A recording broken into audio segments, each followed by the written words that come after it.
निकेतन high school class 9। कल हमने संसाधन के रूप में लोग ये सेकंड चैप्टर हम पढ़ रहे थे इकोनॉमिक्स का। तो मैंने आपको सारा लेसन पढ़ाया, आपके होमवर्क रह गया था। तो होमवर्क मैं इसलिए समझा रही हूँ आपको कि आपका ये पेपर ये वाला लेसन यूनिट टेस्ट में आएगा, तो आप ध्यान से देखिए पहले इसको, और ये सभी को लर्न भी करना है। तो मैंने क्वेश्चंस दिए थे आपको कि संसाधन के रूप में लोग से आप क्या समझते हैं। ये देखिए, संसाधन के रूप में वर्तमान जो उत्पादन कौशल और किसी देश के कार्य का जो लोगों का बनने का एक तरीका, जैसे भाई किसी भी कार्य को चलाने के लिए सबसे पहले किसकी आवश्यकता होती है? भूमि, पूंजी, मेहनत, किसी महत्वपूर्ण संसाधन है, ठीक है। तो उसी प्रकार वास्तव में जो मानव की जो पूंजी है वो संसाधनों में सर्वश्रेष्ठ है कि भाई जब मानव के पास पूंजी होगी तो उसी तरफ से वो क्या करेगा, अपने जो है अपने कार्य को आगे कर सकता है। तो इसलिए मानव संसाधन के रूप में लोग हैं ये। तो ये आपका पहला क्वेश्चन है। उसके बाद दूसरा क्वेश्चन है, मानव संसाधन भूमि और भौतिक पूंजी किसे कहते हैं? मानव संसाधन ये एक प्राथमिक क्रिया होती है मानव संसाधन की। इसमें भूमि और पूंजी का प्रयोग कर सकता है, परंतु जो भूमि उत्पादन होती है यह स्वयं आपका प्रयोग नहीं कर सकते। यह उत्पादन क्या है कि द्वितीय साधन है, ठीक है। उसी प्रकार तीसरा क्वेश्चन है, मानव पूंजी निर्माण में शिक्षा की क्या भूमिका है? भाई शिक्षा की तो बहुत ज़्यादा आवश्यकता होती है। शिक्षा जो है विज्ञान और तकनीकी विकास में सहायता करती है, आर्थिक सामाजिक सहायता करती है। शिक्षा श्रमिकों की कार्य कुशलता को बढ़ाती है। तो इस प्रकार से सभी क्वेश्चंस आपको लर्न करने में, एक बार सिर्फ इनको बता रही हूँ आपको, और आपको ये आपका होमवर्क है, मैं कोई रीड नहीं करा रही।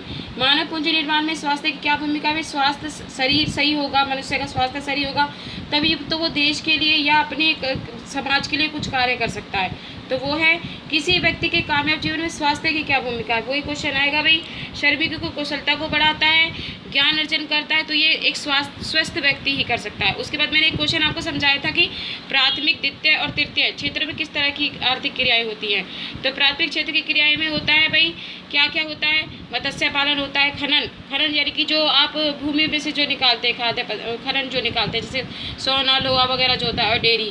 द्वितीय में आता है आपका जो द्वितीय क्षेत्र में आते हैं जो कि प्राथमिक क्षेत्र के बारे में बदला जा सकता है, ठीक है। और तृतीय में आता है कि जो कि स्वास्थ्य, शिक्षा, बैंकिंग वगैरह जो आते हैं। तो ये तीन उसमें आपके बांटे गए हैं। उसके बाद ये क्वेश्चन था, महिलाओं को क्यों निम्न वेतन कार्यों में नियोजित किया जाता है? भाई महिलाओं को इसलिए कहा जाता है कि महिलाएं एक तो ज़्यादा परिश्रम करती हैं, दूसरा उनकी साक्षरता दर यानी कि साक्षरता दर बहुत निम्न होती है, यानी कि ज़्यादा पढ़ी लिखी नहीं होती। दूसरा जो महिलाएं होती हैं वो थोड़ी सी उसमें ही काम करने के लिए राजी हो जाती है। महिलाएं अधिक तरह से कार्यों में करती होती जो जहाँ नौकरी की सुरक्षा नहीं रहती, ठीक है, इसलिए इनको निम्न वेतन वाले कार्य कराई जाती है। बेरोजगारी की डेफिनेशन मैंने तुम्हें दी थी कि बेरोजगारी उस समय विद्वान कही जाती है जब प्रचलित मजदूरी की दर पर काम करने वाले लोगों को क्या नहीं मिलता? रोजगार नहीं मिलता।